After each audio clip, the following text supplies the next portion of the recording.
भागदौड़ भरे इस संसार में यदि कोई चीज शीतलता प्रदान करती है तो वो है महात्मा बुद्ध की कहानियां। इससे पहले कि आप इस कहानी में खो जाएं, इस चैनल को सब्सक्राइब जरूर कर लें। तो चलिए कहानी शुरू करते हैं। एक समय की बात है, एक बेघर भिखारी था और वो खाना इकट्ठा करके खाया करता था, लेकिन रोज उसका खाना चोरी हो जाता था। एक दिन उसने एक चूहे को पकड़ा जो उसका खाना चुरा कर ले जाता था और उससे कहा कि तुम मेरा खाना क्यों चुराते हो? मैं तो खुद एक भिखारी हूँ। चुराना है तो किसी अमीर का चुराओ, उसे तो कोई फर्क भी नहीं पड़ेगा। चूहे ने कहा कि यही मेरे भाग्य में है कि मैं तुमसे खाना चुरा कर खाऊं, क्योंकि तुम्हारे भाग्य में भी यही है कि तुम अपने पास केवल 8 चीजें ही रख सकते हो, चाहे तुम्हारे पास कितना ही खाना क्यों ना हो। ये सुनकर बेघर भिखारी को सदमा लग गया और उसका दिल भी टूट गया कि भला कौन सी ऐसी किस्मत के साथ जीना चाहेगा। उसने तय किया कि वो अपनी समस्या का समाधान बुद्ध से पूछेगा और वो यात्रा पर निकल जाता है। पूरे दिन यात्रा करने के बाद उसे शाम को एक धनी परिवार का घर मिलता है। वो सोचता है कि क्यों ना आज रात यहीं पर गुजार लूं। सुबह होते ही बुद्ध के पास जाने के लिए निकल जाऊंगा। वो जाकर गेट खटखटाता है। वो उनसे कहता है कि मैं एक यात्री हूँ, क्या यहाँ आज रात रुक सकता हूँ? मालिक उसे भीतर बुला लेता है और दोनों भोजन करने बैठ जाते हैं। भोजन करते समय मालिक ने पूछा, आप कहाँ की यात्रा कर रहे थे? भिखारी ने कहा, मेरे कुछ सवाल हैं जिनके जवाब बुद्ध से लेने जा रहा हूँ। ये सुन उस घर की मालकिन ने कहा कि क्या आप बुद्ध से मेरा भी एक सवाल पूछ लेंगे? भिखारी ने कहा, ठीक है, क्या सवाल है आपका? वो कहती है कि मेरी 16 साल की बेटी है, वो बोल नहीं सकती। आप उनसे पूछना कि हम ऐसा क्या करें कि वो बोलने लग जाए। अगले दिन वो उन्हें आश्रय देने के लिए शुक्रिया अदा करके यात्रा के लिए निकल जाता है। वो फिर अपनी यात्रा शुरू करता है। आगे जाकर उसे एक पहाड़ों का झुंड मिलता है जिसे उसे पार करना होता है। उसे वहाँ एक जादूगर मिलता है। वो भिखारी उससे कहता है कि क्या आप मेरे इन पहाड़ों को पार करने में मदद करेंगे? जादूगर उसे अपनी छड़ी पर बिठाकर पहाड़ पार करा देता है। जादूगर उससे पूछता है कि कहाँ जा रहे हो? भिखारी कहता है, बुद्ध से मिलने। जादूगर कहता है कि क्या तुम मेरे लिए एक सवाल उनसे पूछ सकते हो? भिखारी कहता है, हाँ, बताइए क्या सवाल है। तब जादूगर कहता है कि मैं पिछले 1000 साल से स्वर्ग जाने का इंतजार कर रहा हूँ। मैंने सारी शिक्षा प्राप्त कर ली है। तुम बुद्ध से पूछना कि स्वर्ग जाने के लिए अब मुझे क्या करना होगा। भिखारी सवाल सुनकर फिर आगे यात्रा शुरू कर देता है। कुछ दूर चलने के बाद उसे एक नदी मिलती है। वो उसके लिए रुकावट होती है क्योंकि वो नदी गहरी होती है जिसे पार करना उसके लिए मुश्किल होता है। लेकिन सौभाग्य से उसे एक कछुआ मिल जाता है और उसे वो नदी पार कराने लगता है। नदी पार कराते समय वो भिखारी से पूछता है कि तुम कहाँ जा रहे हो? वो कहता है कि मैं बुद्ध के पास कुछ सवालों के जवाब लेने जा रहा हूँ। कछुआ कहता है कि मेरा भी एक सवाल है। भिखारी कहता है, क्या? बताओ। कछुआ कहता है कि मैं 500 साल से एक ड्रैगन बनने का इंतजार कर रहा हूँ। मेरी शिक्षा के अनुसार मुझे अब तक तो ड्रैगन बन जाना चाहिए था।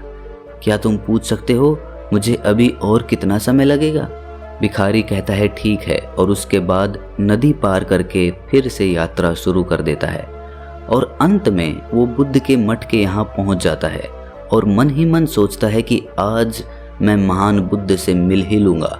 वो पूरे आनंद और उत्साह से मठ के अंदर जाकर बुद्ध को प्रणाम करता है और कहता है कि मैं एक भिखारी हूँ, मेरे कुछ सवाल हैं, मैं उनके जवाब लेने के लिए आया हूँ। बुद्ध कहता है कि ठीक है, लेकिन मैं सिर्फ 3 ही सवालों के जवाब दूंगा।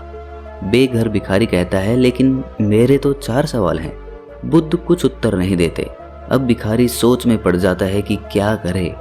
तब वो बड़े ध्यान से उस कछुए के बारे में सोचता है जो 1000 साल से ड्रैगन बनने का इंतजार कर रहा है। उसे कितनी तकलीफ हुई होगी। फिर वो उस जादूगर के बारे में सोचता है जो 1000 साल से स्वर्ग जाने के इंतजार में जी रहा है। और फिर वो उस लड़की के बारे में सोचता है कि उसके आगे की पूरी जिंदगी पड़ी है, उसका बोलना कितना ज़रूरी है, बिना बोले कैसे वो अपनी ज़िंदगी जिएगी। और फिर वो खुद को देखता है और सोचता है कि मैं तो एक भिखारी हूँ, मैं तो वापस जाकर भीख मांग सकता हूँ, मेरा क्या है, मेरा तो कुछ भी नहीं बदलेगा। लेकिन इनके सवालों का जवाब ज़रूरी है, इनका सब कुछ बदल सकता है। जब उसने दूसरे की समस्या के बारे में सोचा तो उसे खुद की दिक्कतें कम लगने लगी। अतः उसने अंत में निर्णय लिया कि वो उन तीनों के सवालों का उत्तर पूछेगा। सबसे पहले उसने उस कछुए के बारे में पूछा। बुद्ध ने कहा वो कछुआ अपना ढांचा छोड़ने के लिए तैयार नहीं है। जब तक वो उसे नहीं छोड़ेगा तब तक वो ड्रैगन नहीं बन सकता। फिर उसने उस जादूगर के बारे में पूछा। बुद्ध ने कहा कि उसकी छड़ी एक आसरे की तरह है जो उसके स्वर्ग जाने में बाधा बन रही है।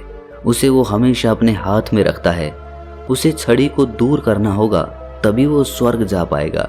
फिर उस भिखारी ने लड़की के बारे में पूछा। बुद्ध ने कहा वो लड़की जरूर बोलेगी जब वो अपने हमसफर से मिलेगी।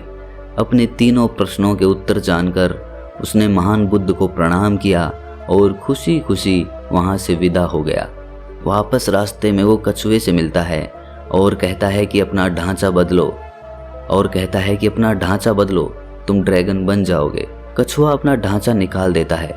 उसमें बेशकीमती हीरे होते हैं जो गहरे समुद्र के होते हैं। वो उसे भिखारी को दे देता है और उसको धन्यवाद करके ड्रैगन बनकर उड़ जाता है। फिर भिखारी उस जादूगर से एक बड़ी पहाड़ी पर मिलता है और कहता है कि आपको ये छड़ी छोड़नी होगी तब आप स्वर्ग जा पाओगे। ये सुनकर वो जादूगर अपनी छड़ी उस बेघर को देकर स्वर्ग की तरफ चला जाता है। अब भिखारी के पास कछुए का दिया हुआ धन था और जादूगर की शक्तिशाली छड़ी थी जिसमें बैठकर वो उस घर को जाता है जहां उसने रात गुजारी थी। उस भिखारी को देखकर उसके परिवार वाले बहुत खुश होते हैं कि उन्हें उनका जवाब मिलेगा। भिखारी कहता है कि आपकी बेटी बोल पाएगी जब उसे उसका हमसफर मिलेगा। उसी क्षण उनकी बेटी नीचे आकर कहती है, क्या ये वही आदमी है जो पिछले हफ्ते आया था? ये सुन उसके माता पिता हैरान हो जाते हैं। वो लड़की की आवाज़ सुनकर बहुत खुश थे। वो उस बेघर इंसान की तरफ देखते हैं। ये वही हमसफर था। उसके बाद वो दोनों की शादी करा देते हैं, जिसके बाद दोनों खुशी खुशी रहने लगते हैं। अतः इससे हमें ये शिक्षा मिलती है कि हम जो कुछ भी अच्छा कार्य करते हैं वो किसी न किसी रूप में लौटकर हमारे पास ही आता है।